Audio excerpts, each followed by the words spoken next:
नमस्कार दोस्तों, मैं हेमंत प्रजापति एडवांस क्लासेस के यूट्यूब मंच पर आपका हार्दिक स्वागत करता हूं। आज हम परितंत्र में पारिस्थितिकी तंत्र में आगे बढ़ेंगे और आज जानेंगे इसके 10 बेहतरीन क्वेश्चंस के बारे में। क्वेश्चन ऐसे जो कि पेपर में आप लोगों को रिपीट होते मिलेंगे। जैसा कि आप लोगों को सबसे फर्स्ट क्वेश्चन आपको बताया गया है कि परितंत्र में ऊर्जा का प्राथमिक या मुख्य स्रोत क्या होता है। तो दोस्तों, जैसा कि अगर बात की जाए परितंत्र या पारिस्थितिकी में, तो ऊर्जा का सबसे मुख्य स्रोत जो है वो कौन सा होता है, ये आपसे जानना चाहते हैं। तो फर्स्ट ऑप्शन में जैसा कि आपको बताया गया है सूर्य का प्रकाश। सेकंड आपको बताया गया है पौधों में संचित शर्करा। तीसरा है किण्वन में मुक्त ऊष्मा और फोर्थ है श्वसन के दौरान मुक्त ऊष्मा।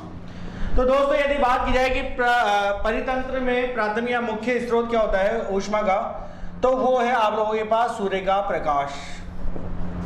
ठीक है दोस्तों, जैसा कि आप लोगों ने पढ़ा था कि जब हमने परितंत्र के अंतर्गत कि उत्पादक वर्ग जो अपने लिए भोजन बना रहे थे, तो भोजन बनाने के लिए ये जो ऊर्जा प्राप्त कर रहे थे या एक प्रमुख तत्व के रूप में सूर्य के प्रकाश को प्राप्त कर रहे थे।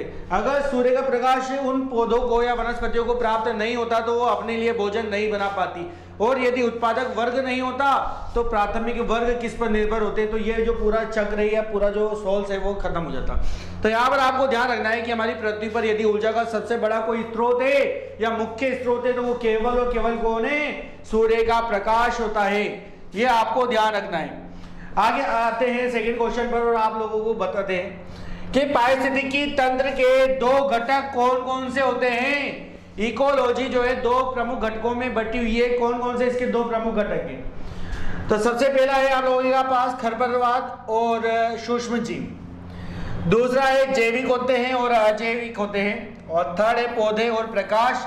फोर्थ है पौधे और जीव। तो यहाँ पर आप लोगों को बताना है कि इसके दो प्रमुख घटक कौन कौन से हैं। यहाँ पर ध्यान रखना बच्चों, अजैविक, ये जैविक है।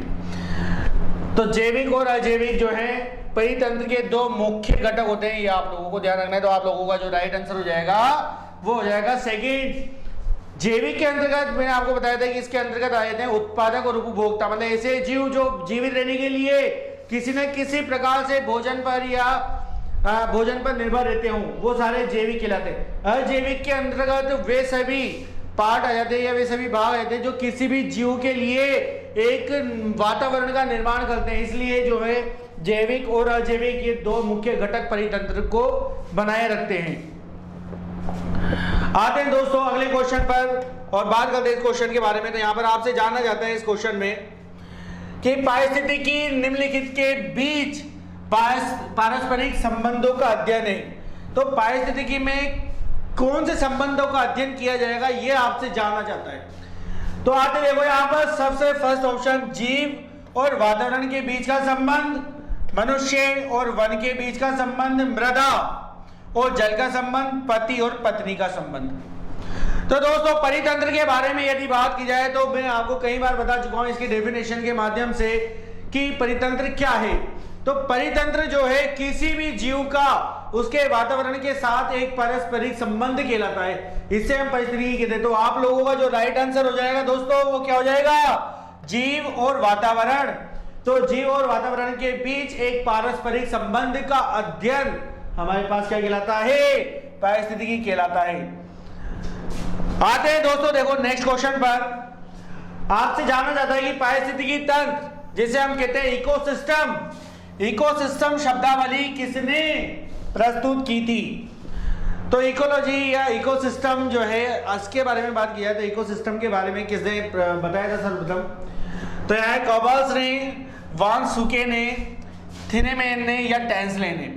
तो दोस्तों यदि बात किया है परितंत्र शब्द का प्रयोग सर्वप्रथम किसने किया था, तो वो थे टेंसले। तो आप लोगों का जो राइट आंसर हो जाएगा वो क्या हो जाएगा, टेंसले, जिन्हें कहा जाता है एजी टेंसले के नाम से भी इनको जाना जाता है। अब बात करें दोस्तों आगे के क्वेश्चन के बारे में, तो बाढ़ को रोका जा सकता है। तो जनरली ये सबसे सरल क्वेश्चन होगा आप लोगों के इस टॉपिक में, और ये काफी बार पेपर में आपसे जानना जाता है, क्योंकि ये क्या होता है, ये आपको एक प्रकार से जागरूक भी करना चाहता है वृक्षारोपण के लिए, या इनकी आपको महत्वता बताना चाहता है। तो चलो हम इस क्वेश्चन को डायरेक्ट बताते हैं कि बाढ़ को रोका जा सकता है कैसे।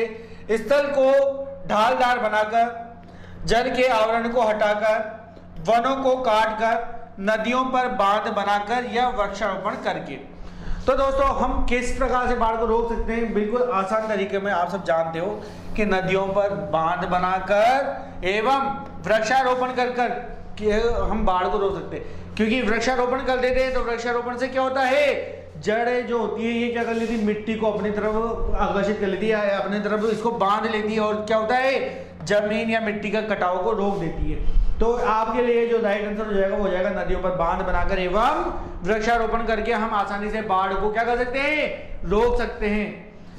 आगे बात करें दोस्तों, तो आपके पास है सूक्ष्म उपभोक्ताओं को क्या कहा जाता है? जो सूक्ष्म उपभोक्ता होते हैं उनको किस नाम से जाना जाता है यहाँ पर? तो फर्स्ट है उत्पादक कहोगे, सेकंड है अपघटक कहा जाएगा या कहा जाएगा घटक या कहा जाएगा उपभोक्ता। तो दोस्तों देखो, सबसे पहले बात की जाए उत्पादक के बारे में, तो उत्पादक क्या करते हैं, अपना भोजन स्वयं बनाते हैं। तो इसके अंतर्गत तो मैंने आपको कई बार बताया कि क्या आते हैं, केवल हरे पेड़ पौधे, केवल हरे पेड़ पौधे आते हैं। उपभोक्ताओं के बारे में बात की जाए तो उपभोक्ता के अंतर्गत बड़े और छोटे उपभोक्ता होते हैं और इसके अंदर वो श्रेणी के उपभोक्ता होते हैं जो भोजन के लिए हमेशा दूसरों पर निर्भर होते हैं। किस पर निर्भर होते हैं? हमेशा दूसरे जीवों पर निर्भर होते हैं। इसी प्रकार से अपघटक के बारे में भी मैंने आपको बताया था कि अपघटक जो होते हैं ये सूक्ष्म जीव होते हैं और ये कोई भी मृत प्राणी के अवशेषों को विघटित करने की क्षमता रखते हैं। इसलिए आपको ध्यान रखना है कि सूक्ष्म उपभोक्ताओं को किस नाम से जानोगे आप लोग? अपघटक के नाम से जाना जाएगा इन्हें। और इन सूक्ष्म उपभोक्ताओं में आ जाते हैं जैसे कि कवक आ जाते हैं, जीवाणु आ जाते हैं। अब ये किसी भी जीव, किसी भी मृत वस्तु को या सड़ी गली वस्तुओं को क्या कर देते हैं, उनके शरीर का विघटन कर देते हैं, छोटे छोटे पार्ट में डिवाइडेशन कर देते हैं। फिर आता है आप लोगों के पास कि जैव विविधता के विशिष्ट स्थल कौन से हैं? जैव विविधता के विशिष्ट स्थल कौन से हैं? तो इन चारों ऑप्शन के अकॉर्डिंग सबसे ज्यादा जैव विविधता आपको कहां पर प्राप्त होगी, मतलब जहां पर सबसे ज्यादा जीव प्राप्त हो सके। तो फर्स्ट ऑप्शन है वन में होंगे, दूसरा है होटल में प्राप्त होंगे सबसे ज्यादा जीव, तीसरा है कोयले की खानों में प्राप्त होंगे, या लास्ट आप लोगों के पास है पेट्रोलियम के कुएं में। तो यदि बात की जाए कि जीवों की विविधता के बारे में, तो जीव में मतलब ऐसा नहीं केवल मनुष्य के बारे में बात कर रहा है, प्रत्येक जीव, वहां पर पक्षी भी आ जाएंगे और एनिमल भी आ जाएंगे, मतलब बर्ड, एनिमल और मैमलियास।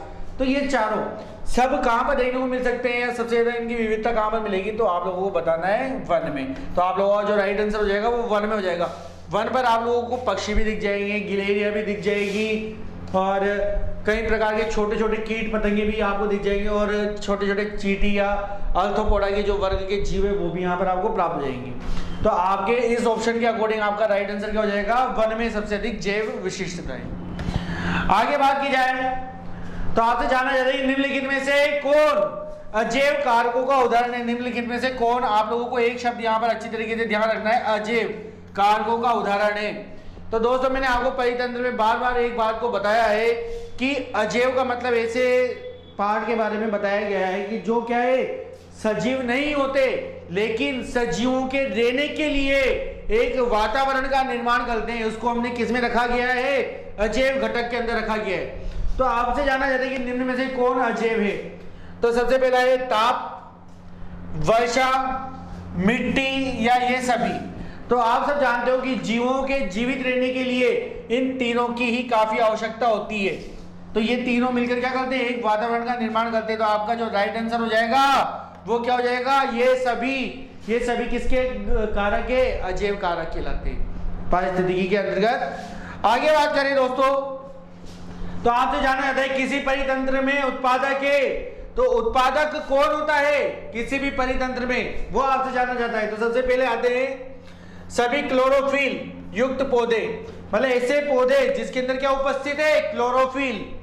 दूसरे नंबर पर आते हैं सभी क्लोरोफिल रहित पौधे, मतलब ऐसे पौधे जिनमें क्लोरोफिल नहीं है और इनमें उपस्थित है। फिर आते हैं सभी जंतु और लास्ट है इनमें से कोई नहीं। तो दोस्तों मैंने आपको बताया था उत्पादक वर्ग में वे सभी पौधे आएंगे जिनके अंदर क्लोरोफिल होना जरूरी है।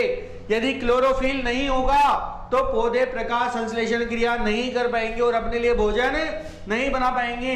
तो आप लोगों का जो राइट आंसर हो जाएगा वो हो जाएगा सभी क्लोरोफिल युक्त पौधे जो होते हैं ये उत्पादक कहलाते हैं, क्योंकि क्लोरोफिल तो इनके पास है। इसके अलावा 3 तत्व और प्राप्त करने इनको, वो है एक तो सनलाइट,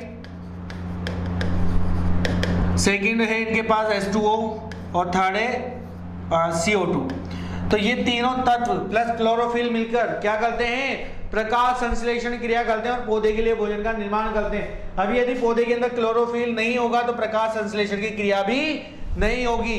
तो आपको ध्यान रखना है, आप लोगों का जो राइट आंसर हो जाएगा, सभी क्लोरोफिल युक्त पौधे जो होते हैं वो किस वर्ग में आते हैं, उत्पादक वर्ग में। आगे बात करें दोस्तों, तो आप लोगों से जानना चाहते हैं कि मनुष्य है, तो फर्स्ट ऑप्शन में आप लोगों से जानना चाहते हैं कि मनुष्य है, और इसमें आपको बता रहा है पहला सर्वहारी होता है, शाकाहारी होता है, मांसाहारी होता है या उपभोक्ता होता है। तो दोस्तों यदि बात की जाए तो देखो मनुष्य जो है एक उपभोक्ता है, लेकिन ये किस प्रकार का उपभोक्ता है इसके बारे में यदि हम बात की जाए तो मनुष्य इन तीनों पास के अंदर से जो उपभोक्ता है वो कौन सा कहलाता है, मनुष्य सर्वहारी उपभोक्ता कहलाता है। ऐसा क्यों, तो हमारे अगर पूरे विश्व के बारे में बात की तो हमारे विश्व की ज्यादातर जनसंख्या भोजन के लिए निर्भर है, किस पर, वो दोनों प्रकार के भोजन पर निर्भर है, जैसे कि पौधों पर या पेड़ पौधों पर भी निर्भर है और निर्भर है जीव जंतुओं पर। इसलिए हमारा जो मनुष्य है या मानव है, हम लोग हैं, हमें किस वर्ग में डाला गया है, सर्वहारी वर्ग में रखा गया है, क्योंकि हम पेड़ पौधों पर भी निर्भर है, जीव जंतुओं पर भी निर्भर है भोजन के लिए।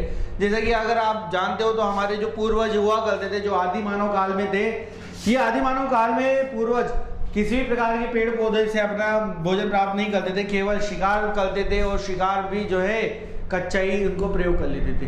तो इस प्रकार से जो है मानव, आप लोगों को ध्यान रखना है किस वर्ग में आता है, सर्वहारी वर्ग में आता है। तो आपका राइट आंसर हो जाएगा सर्वहारी वर्ग। केवल कुछ ही वर्ग ऐसा है जो शाकाहारी थे। तो दोस्तों आप सब जानते हो कि आज के समय में ज्यादातर जो, अगर भारत को छोड़ दे या भारत के अलावा और भी कई अन्य देश है, भारत में कुछ लोगों को छोड़कर बाकी पृथ्वी पर सभी जो है ज्यादातर कौन से वर्ग में आते हैं, सर्वहारी में। तो आप लोगों का जो राइट आंसर है वो जाएगा सर्वहारी। तो इसी प्रकार से दोस्तों हमने इकोलॉजी के महत्वपूर्ण 10 बेहतरीन क्वेश्चन के बारे में यहाँ पर जाना। तो दोस्तों आज के लिए बस इतना ही, हम मिलते हैं नेक्स्ट क्लास में नेक्स्ट टॉपिक के साथ, तब तक के लिए धन्यवाद।